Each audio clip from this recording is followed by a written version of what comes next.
નવી ખેતી પદ્ધતિ માટે જાણીતા નર્મદાના સમારિયા ગામના ઉપેન્દ્રસિંહ ગોહિલે આ વખતે કંઈક અનોખું કર્યું છે। અગાઉ ફૂલ, તરબૂચ, પાઇનેપલમાં સફળ પ્રયોગ કર્યા બાદ હાલ તેમણે ખેતરમાં સલાડ બનાવવામાં વપરાતા શાકભાજીનું વાવેતર કર્યું છે, જેના કારણે તેઓને સારી કમાણી થઈ રહ્યા હોવાનો દાવો છે। તેમણે ખેતરમાં કોહલરેબી, અલગ અલગ પ્રકારની કોબીજ, બ્રોકોલી, ચેરી ટમેટાનું વાવેતર કર્યું છે।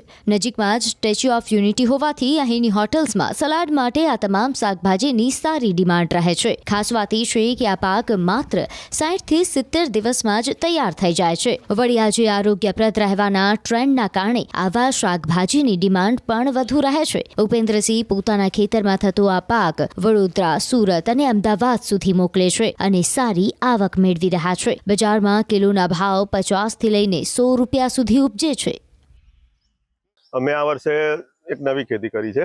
દર વર્ષે તો કોબીજ બીજું બધું બનાવતા હતા, કેળ, પપૈયા, તરબૂચ ને ટેટી તો આ વર્ષે બી બનાવીએ છીએ, દર વર્ષે બનાવે છે। આ વર્ષે આ સલાડની એક નવી ખેતી છે। એમાં કોલાબરી છે, લેટેસ છે, પછી રેડ કોબીજ છે, ચેરી ટામેટા છે, બ્રોકોલી બનાવી છે। તો આ વર્ષે નવી ખેતી કરવાથી અમને સારું રહેશે એવું લાગે છે, કેમ કે કેળમાં ને એ તો બહુ લાંબો ક્રોપ હોય છે, 12-15 મહિનાનો, અને એવી નવી ખેતી કરવાથી અમને ખેડૂતોને ફાયદો થયો મને લાગે છે।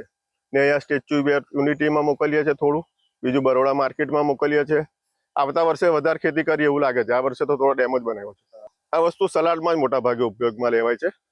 સલાડમાં આનો ઉપયોગ વધારે થાય છે અને આ વસ્તુ બહાર થતી હતી, ગુજરાતમાં બી થતી હતી, પણ આપણે અહીંયા નર્મદા જિલ્લામાં કદાચ પહેલી વાર બનાવી છે। તે આવતા વર્ષે વાવેતર વધારે કરીશું। હા, કોઈ બી ખેતી તમે આધુનિક કરો, નવી ખેતી કરો, મલ્ચિંગ બનાવો, એમાં ડ્રીપ કરો, નવી વેરાયટી બનાવો, તો જ એ વસ્તુની માંગ રહેશે। જૂની વસ્તુ તો બધા ભૂલી જ જવાના છે। તો આ વસ્તુ સારી છે એવું મને લાગે છે। સલાડમાં ઉપયોગ આનો સારો થાય છે, મોટા માર્કેટમાં આની વધારે માંગ છે।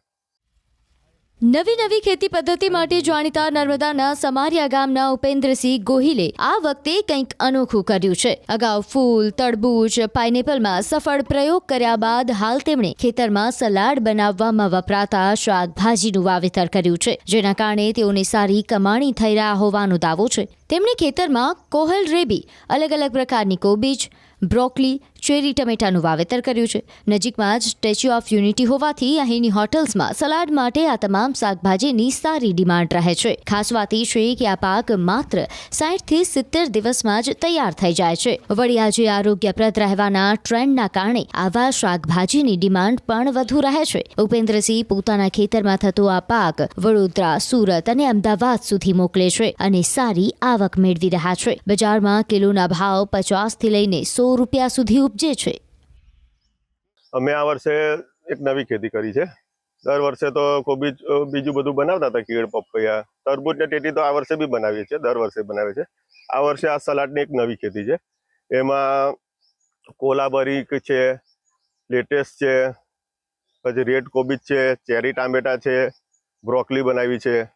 તો આ વર્ષે નવી ખેતી કરવાથી અમને સારું રહેશે એવું લાગે છે, કેમ કે કેળમાં ને એ તો બહુ લાંબો ક્રોપ હોય છે, 12-15 મહિનાનો, અને એવી નવી ખેતી કરવાથી અમને ખેડૂતોને ફાયદો થયો મને લાગે છે। ને અહીંયા સ્ટેચ્યુ ઓફ યુનિટીમાં મોકલીએ છીએ, થોડું બીજું બરોડા માર્કેટમાં મોકલીએ છીએ। આવતા વર્ષે વધારે ખેતી કરીએ એવું લાગે છે। આ વર્ષે તો થોડો ડેમો જ બનાવ્યો છે। આ વસ્તુ સલાડમાં જ મોટા ભાગે ઉપયોગમાં લેવાય છે। સલાડમાં આનો ઉપયોગ વધારે થાય છે અને આ વસ્તુ બહાર થતી હતી, ગુજરાતમાં બી થતી હતી, પણ આપણે અહીંયા નર્મદા જિલ્લામાં કદાચ પહેલી વાર બનાવી છે। તે આવતા વર્ષે વાવેતર વધારે કરીશું। હા, કોઈ બી ખેતી તમે આધુનિક કરો, નવી ખેતી કરો, મલ્ચિંગ બનાવો, એમાં ડ્રીપ કરો, નવી વેરાયટી બનાવો, તો જ એ વસ્તુની માંગ રહેશે। જૂની વસ્તુ તો બધા ભૂલી જ જવાના છે। તો આ વસ્તુ સારી છે એવું મને લાગે છે। સલાડમાં ઉપયોગ આનો સારો થાય છે, મોટા માર્કેટમાં આની વધારે માંગ છે।